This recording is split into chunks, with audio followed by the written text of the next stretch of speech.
Alright folks, gather round, because today, we're diving deep into the cinematic swamp known as Sweetheart. That's right, the movie that asks the age-old question, what if Castaway, but instead of a volleyball, Tom Hanks wrestled a thing?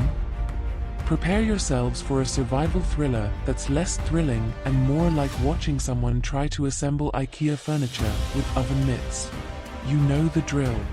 A young woman, Jenn, finds herself washed ashore a seemingly deserted island. Because, of course, everyone knows deserted islands are just waiting for attractive young people to dramatically wash up on them. It's in the brochure. Now, Jenn's not your average shipwreck victim. She's got that I can survive this with a single stick and a stern look energy. Which, honestly, good for her.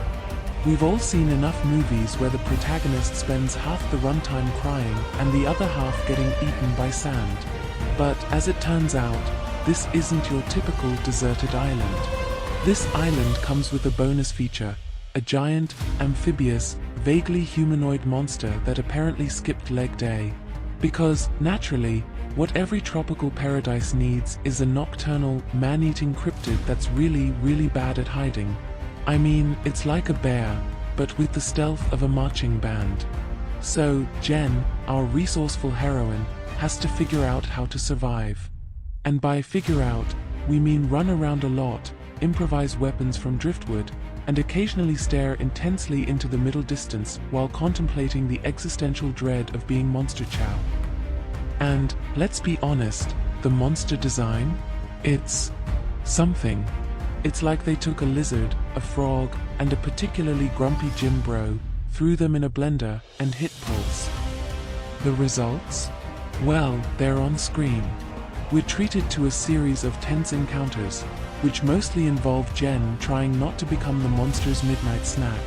And to be fair, she's surprisingly good at it. She's basically MacGyver with seaweed and a will to live.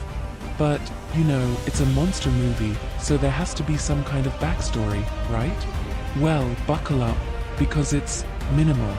Apparently, the monster's been chilling on the island for a while, just waiting for tourists to wash up so it can have a midnight snack. It's like a really picky restaurant. And, of course, there's the inevitable friends show up subplot. Because what's a survival thriller without some extra bodies for the monster to munch on? They arrive, they don't believe Jenn, and then they become monster appetizers. Classic. Now, let's talk about the island itself.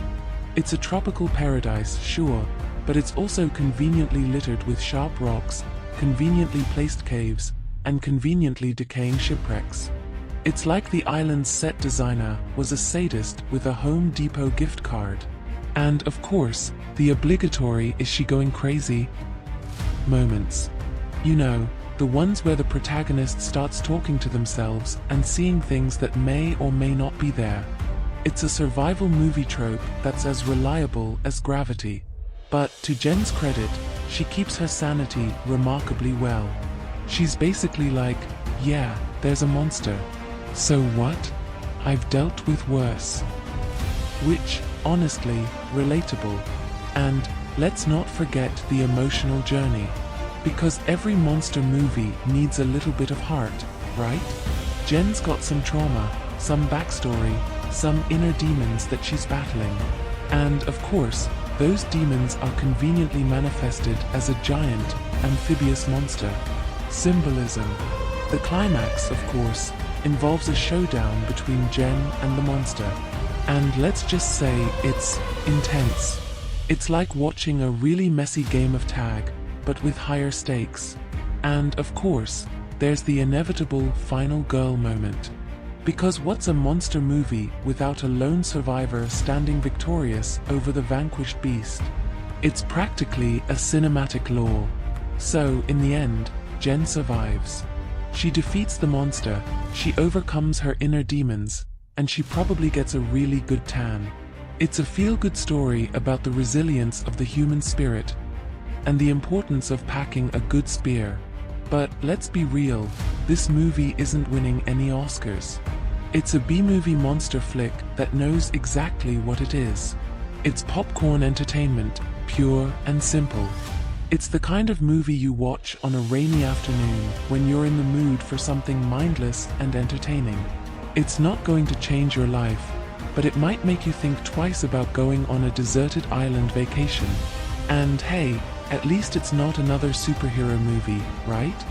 So, if you're looking for a monster movie that's got a decent heroine, a passable monster, and a whole lot of running around, then Sweetheart might just be your cup of tea. Or, your cup of seawater. Just don't expect anything groundbreaking. It's a monster movie. It's got a monster. It's got a heroine. It's got a few jump scares. It's got a slightly confusing ending. It's got a lot of running. It's got a monster. It's got a girl. It's got some fire. It's got a monster. It's got a spear. It's got a monster. It's got a beach. It's got a monster. It's got a cave. It's got a monster. It's got a night. It's got a monster. It's got a day. It's got a monster. It's got a fight. It's got a monster. And honestly, that's kind of the point. It's a simple story, told with a minimum of fuss. It's a reminder that sometimes, all you need is a good monster and a resourceful protagonist to make a decent movie. So, if you're in the mood for some creature feature fun, give Sweetheart a watch. Just don't expect it to redefine the genre. It's just a sweet little monster movie. And hey, sometimes that's all you need. And now, if you'll excuse me, I'm going to go build a spear and practice my intense staring. Just in case.